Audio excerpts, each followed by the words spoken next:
dari negara penjual barang mentah dan barang setengah jadi menjadi negara penjual barang industri dan industri berteknologi tinggi. Jadi saya bisa melihat ada beberapa item yang sangat penting. Contohnya tadi perhiasan dan emas, dan perhiasan emas yang saya utarakan, HS82 kalau tidak salah saya. Kemudian kita juga ingin menjual basic metal kita seperti stainless steel, dan juga meskipun UAE penjual alumina, kita ingin bekerja bersama-sama untuk bagaimana berkolaborasi untuk aluminium dan alumina. Dan yang terpenting dari semuanya juga, kita kepingin bahwa pasar UAE, pasar-pasar Afrika melalui UAE. The Finance Ministry will disburse funds of up to 8.55 trillion rupiah for various programs at the Directorate General of Taxes in 2022, which mostly will be used for the modernization of IT tax system. In order to strengthen services and achieve the target of tax revenue in 2022, the Ministry of Finance has budgeted a large amount of funds to build an IT system related to state revenues. Director General of Taxes Suryo Utomo said that the Directorate General of Taxes still needs financial support for the construction of the core tax, which is planned to be implemented no later than 2024. For this reason, the Ministry of Finance has budgeted about 8.55 trillion rupiah for the Directorate General of Taxes to support tax revenue targets, especially from improving the tax system. Samping itu, kami pun juga harus menjaga sistem administrasi perpajakan yang saat ini ada, SIDJP, karena pada sistem yang saat ini ada harus betul-betul konsisten dengan sistem yang baru, dan pada saatnya akan bergeser data informasi yang digunakan menjadi data informasi yang digunakan dalam korteks yang baru itu sendiri. Jadi ada beberapa pekerjaan yang kami lakukan, membangun yang baru dan mempertahankan yang lama untuk terus dapat bergerak, tidak menghentikan proses bisnis yang kami lakukan saat ini untuk melayani dan mengumpulkan penerimaan negara. In the draft budget ceiling for the Ministry of Finance for 2022, the Directorate General of Taxes receives a budget allocation of up to 8.55 trillion, which includes allocations to support fiscal policy programs, state revenue management programs, and management support programs. From Jakarta, Raharjo Patmo for IDX Channel.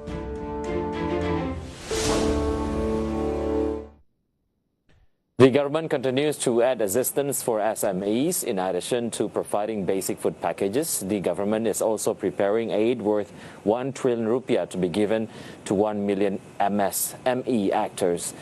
The Ministry of Cooperatives and SMEs distributed tens of thousands of food packages to SMEs and communities affected by the pandemic.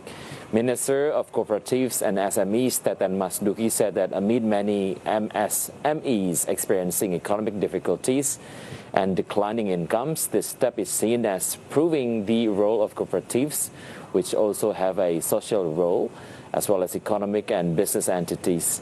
In addition, Teten said the Ministry of Cooperatives and SMEs, together with other relevant ministries, are preparing an additional 1 trillion rupiah for 1 million MSME actors in Indonesia. Dari pemerintah memang ada rencana menambah sekitar 1 juta penerima usaha mikro ya, yang nanti lewat Polri dan TNI. Ya, itu sekitar 1 triliun data. Nah, itu saya kira terutama untuk di daerah-daerah yang sedang mengalami pengetatan kegiatan sosial maupun kegiatan.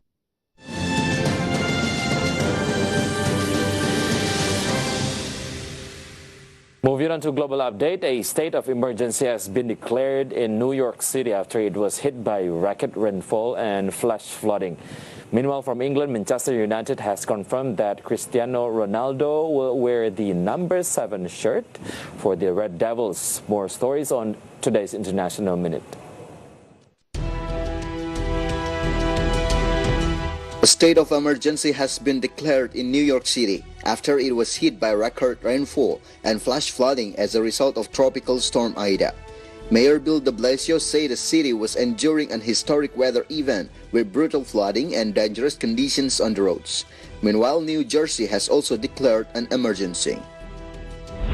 China has announced plans to set up a third stock exchange to serve small and medium-sized businesses.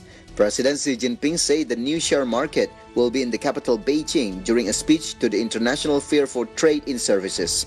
Mainland China currently has two major markets based in the Shanghai Financial Hub and the southern city of Shenzhen. Cristiano Ronaldo will wear the number 7 shirt for Manchester United, the club has confirmed. The 36-year-old takes the number which he wore in his first stint at Old Trafford from Uruguay striker Edinson Cavani, who moves to number 21.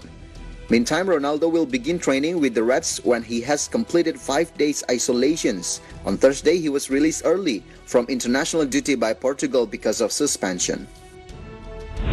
Leaders Brazil and second place Argentina won their away matches in South American World Cup qualifiers on Thursday. Neither Lionel Messi nor Neymar had great performances for their teams. Brazil topped Chile 1-0 in Santiago in a tense match despite the absence of 9 England-based players, including 5 starters who were not released by their clubs due to COVID-19 related quarantine restrictions. IDX Channel reports.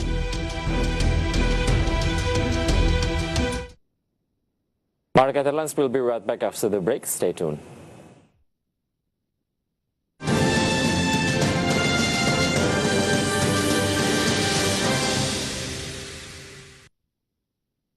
Ingin menjalani kehidupan yang mapan dan masa depan yang sejahtera? Sikapi uang dengan bijak. Mulailah berinvestasi di pasar modal. Dengan membeli saham melalui Bursa Efek maupun perusahaan sekuritas, Anda dapat menikmati hasil keuntungan dari perusahaan-perusahaan besar yang tersedia. Pastikan Anda berinvestasi di perusahaan yang memiliki izin resmi. Cerdas mengelola, masa depan sejahtera. Otoritas Jasa Keuangan. Lembaga pengawas industri jasa keuangan yang terpercaya. Hai sobat investor, kalian ingin tetap bisa menabung meskipun keadaan keuangan kalian sedang sulit? Dengerin tips berikut ini ya. Kita masuk ke tips yang pertama ya. Nah, yang pertama, kalian harus memenuhi semua kebutuhan rutin kalian terlebih dahulu nih. Barulah setelah itu kalian bisa mengalokasikan pendapatan kalian untuk memenuhi kebutuhan pelengkap lainnya. Kita masuk ke tips yang kedua ya sobat investor. Jadi penting sekali bagi kalian untuk menutup hutang sesuai dengan kemampuan kalian. Selain itu, kalian juga perlu menentukan utang mana yang harus kalian dahulukan untuk dilunasi. Selain itu, penting juga untuk selalu menyesuaikan dengan uang tunai yang kalian miliki. Tips selanjutnya yaitu tips yang ketiga. Jadi kalian penting sekali untuk menekan biaya bulanan nih sobat investor. Jadi kalian juga memang harus memangkas kebutuhan yang memang sifatnya hanya pelengkap saja.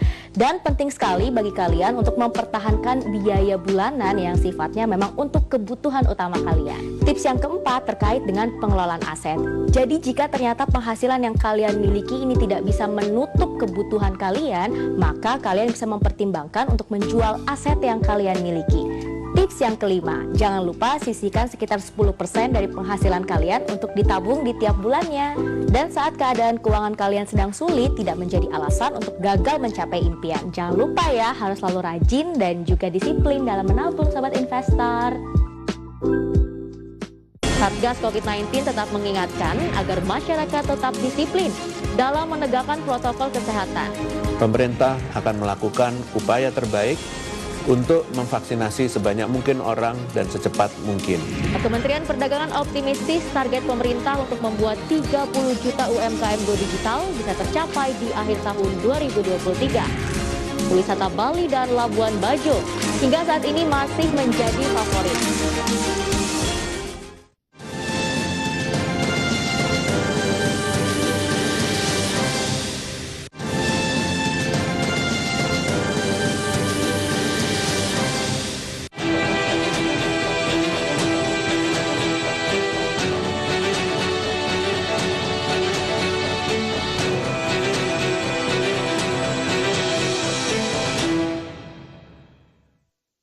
Welcome back. The Jakarta-Bandung High Speed Trade Project is currently facing a number of problems, from cost overruns to poor communication between the Chinese and Indonesian consortiums.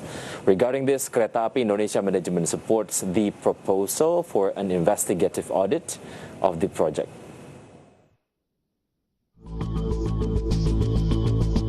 The Jakarta-Bandung Fast Train project is currently facing a number of problems, from cost overruns, which are estimated at $4.9 billion, or equivalent to 69 trillion rupiah, to poor communication between the Chinese and Indonesian consortiums. The President Director of Kereta Api Indonesia, Didik Hartantio, acknowledged this. During a hearing with the House of Representatives, he confirmed that the coordination between the two consortiums under the Indonesian-China Fast Train did not go smoothly. KAI management even supports the proposals to conduct an investigative audit of the project funding case. Didik said that the company's management had discussed the option with the Ministry of Finance and the Ministry of SOEs. Jadi, Bapak Pimpinan, selama ini komunikasi antara pihak Indonesia dan China itu tidak smooth, ya. Mengenai audit investigatif, Pak, kami sepakat. Dan sekarang sedang dalam pembahasan kami dengan Kementerian Keuangan dan Kementerian BUMN. Jadi memang kita perlu ada suatu cut off, ya. Bagaimana pertanggungjawaban dari awal sampai dengan saat ini. However, the project still has a long way to go. Currently, the construction of the new project has reached 77.9% since it started a few years ago and is targeted to operate commercially in early 2023. IDX Channel reports.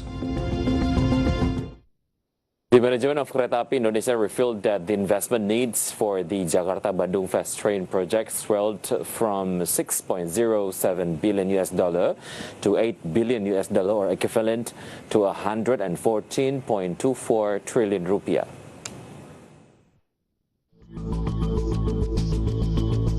The management of Kereta Api Indonesia revealed that the investment needs for the Jakarta-Bandung Fast Train project swelled from 6.07 billion, or around 86.67 trillion rupiah, to $8 billion, or equivalent to 114.24 trillion rupiah. This estimated is slightly down from the initial estimates of $8.6 billion. Perkiraan awalnya itu akan berkembang menjadi 8,6 waktu dibuat estimasi bulan November tahun 2020. Nah, setelah dilakukan kajian dengan bantuan konsultan juga, proyek ini berkembang karena adanya change of cost sama change of price tadi, dan penundaan karena pembebasan lahan dan sebagainya. Lalu perkiraan dari konsultan PSB itu ada dalam range, ya, dalam skenario low and high. Itu kira-kira low-nya 9,9 miliar dolar sampai 11 miliar dolar. In the same time, President Director of Kereta Api Indonesia, Didik Hartantio, said that the increasing need for investment funds has the potential to burden state finances. Apa yang akan terjadi dengan pola operasi kereta cepat ini apabila ini dibiarkan seperti ini? Tadi kekhawatiran dari Bapak-Bapak sekalian akan membebani keuangan negara, persis itu akan terjadi. The estimated increase in project cost is not as high as before because the company is implementing efficiencies such as cutting costs, building stations, and others. Furthermore, the management of Kereta Api Indonesia explained that the need for project investment will increase because Indonesia has not deposited an initial capital of 4.3 trillion rupiah. For this reason, KAI has proposed a postponement of the deposit to May 2021. However, until now there has been no clarity from the High-Speed Railway Contractors Consortium, both regarding the postponement of deposits and requests for project credit restructuring. IDX Channel reports. As the cost of the Jakarta-Bandung Fast Train project increases, the Coordinating Minister for Maritime Affairs and Investment, Luhut Binsar Panjaitan, asked Kereta Cepat Indonesia China as the contractor to implement cost efficiency.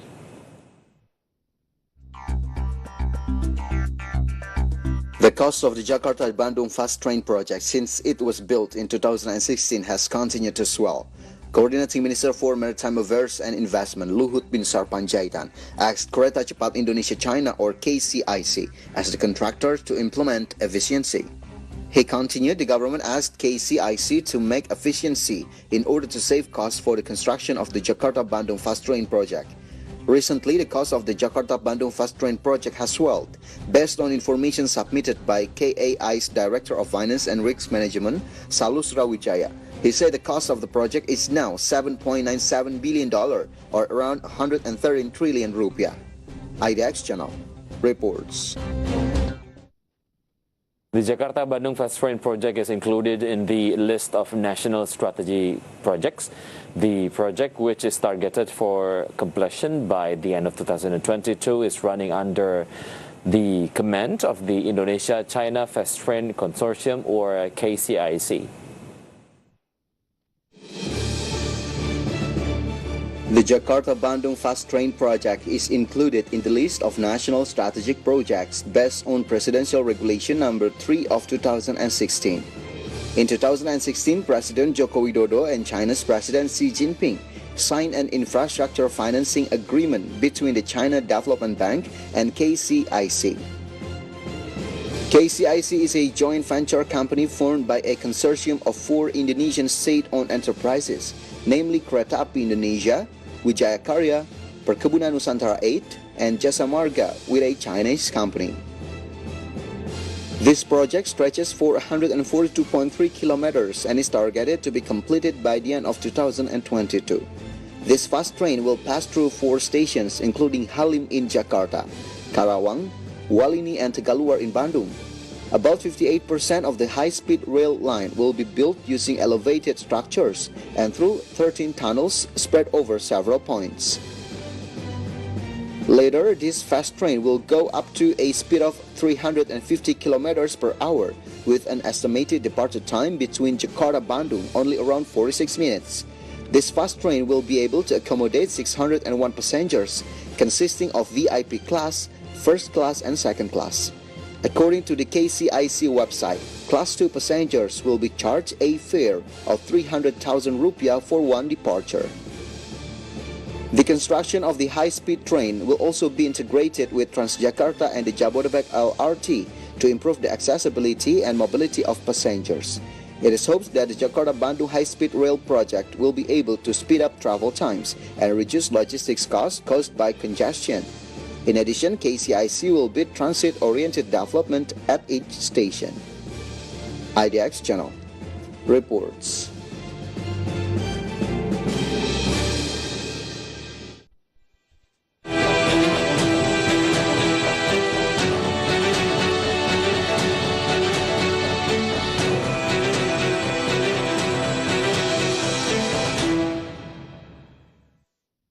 Stay with us because market headlines will be right back after the break.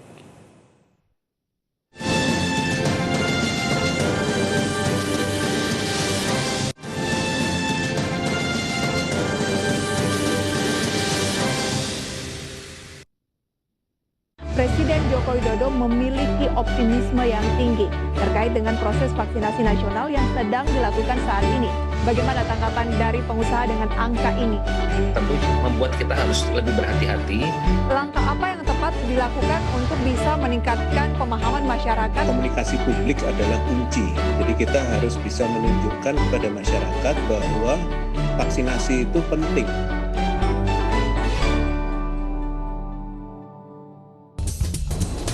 Seiring meluasnya cakrawala investasi di tengah pasar saham yang dinamis.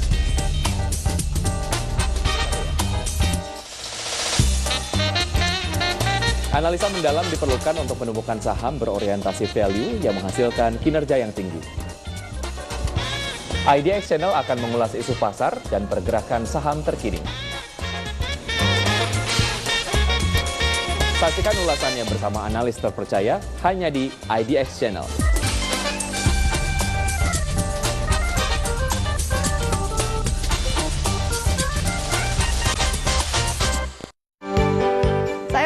Datu membawakan program berita News Screen yang menghadirkan informasi seputar ekonomi maupun juga bisnis dari dalam negeri.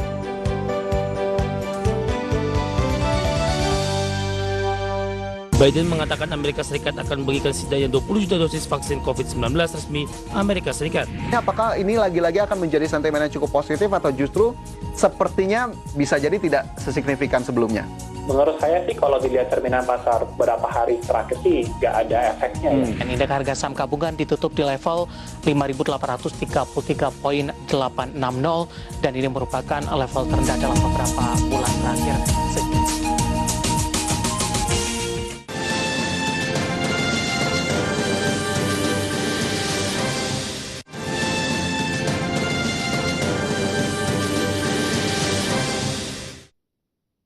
And we're on the last segment at the Jakarta Composite Index intraday movement earlier today. JCI was opened at the level of 6,085.63. Then approaching the closing time of the first session, the index was on the level of 6,086.57. Then the index was showing strengthening trend by the second session closing time. Index was closed at the level of 6,126.92. In short, JCI went up 0.8%. And next, we're going to see the sectoral movement leading the dynamics of today's trading. We got industry as the leader of the strengthening trend that went up 2.11%. Energy went up 1.91%. And then we got transportation and logistics as the leader of the weakening trend that went down 0.62%. And technology went down 0.59%.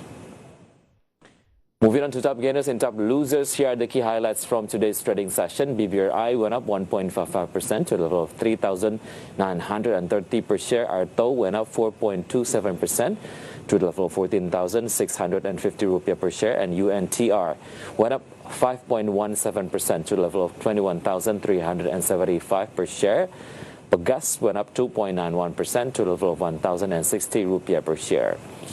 Meantime, the top losers, we got BBYB went down 6.71% to the level of 1,460 rupiah per share. BABP went down 6.83% to the level of 382 rupiah per share. And ICL went down 6.84% to the level of 109 rupiah per share. And Kios went down 5.65% to the level of 1,170 rupiah per share. And next, we're going to see the intraday movement of rupiah towards US dollar. We're opened at the level of 14,281. Rupiah was also showing strengthening trend towards US dollar. It was closed at the level of 14,248. In summary, rupiah went up 0.13%. Media Nusantara Citra or MNCN managed to record a positive performance in first semester of 2021. The company's net profit increased by 26% year-on-year.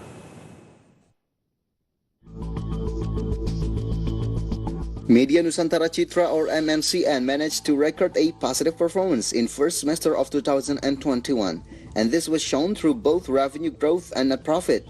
MNCN posted revenues of 4.86 trillion rupiah in the first half of this year, an increase of 23% from the same period last year.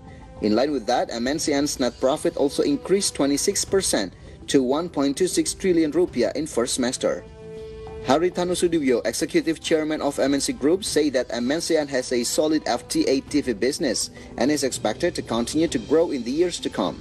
The content and digital business opportunities that cover the two core pillars of MNCN. It was also emphasized that the content and digital business will be the focus of MNCN in the future. Thus, the company hopes that these two businesses can continue to grow in the future. IDX Channel reports. Triggered by significant sales growth throughout the first semester this year, Sentul City managed to turn last year's loss into profit.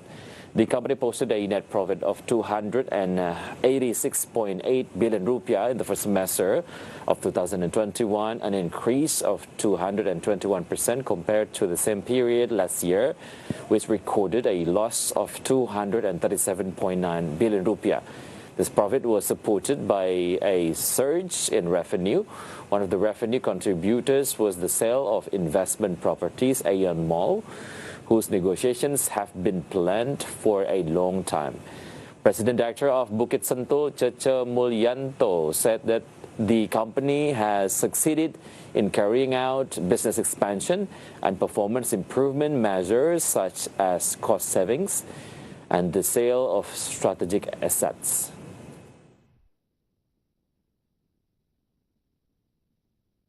And step aside from market condition, as the efforts in achieving herd immunity is still going on, here it is an update data about COVID-19 vaccinations in Indonesia.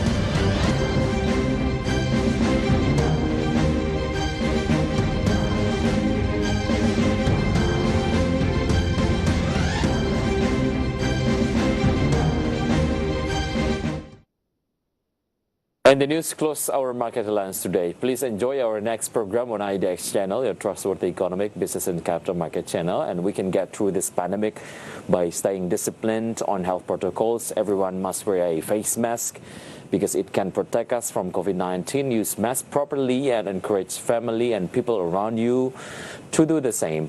I'm Wicky Adrian. Have a nice evening and stay safe.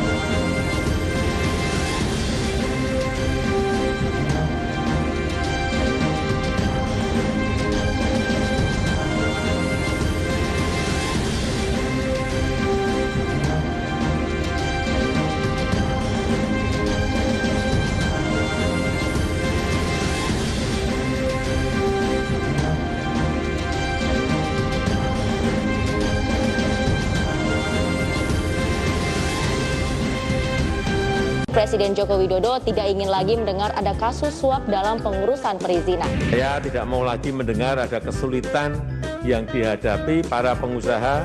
Saya tidak mau lagi mendengar ada suap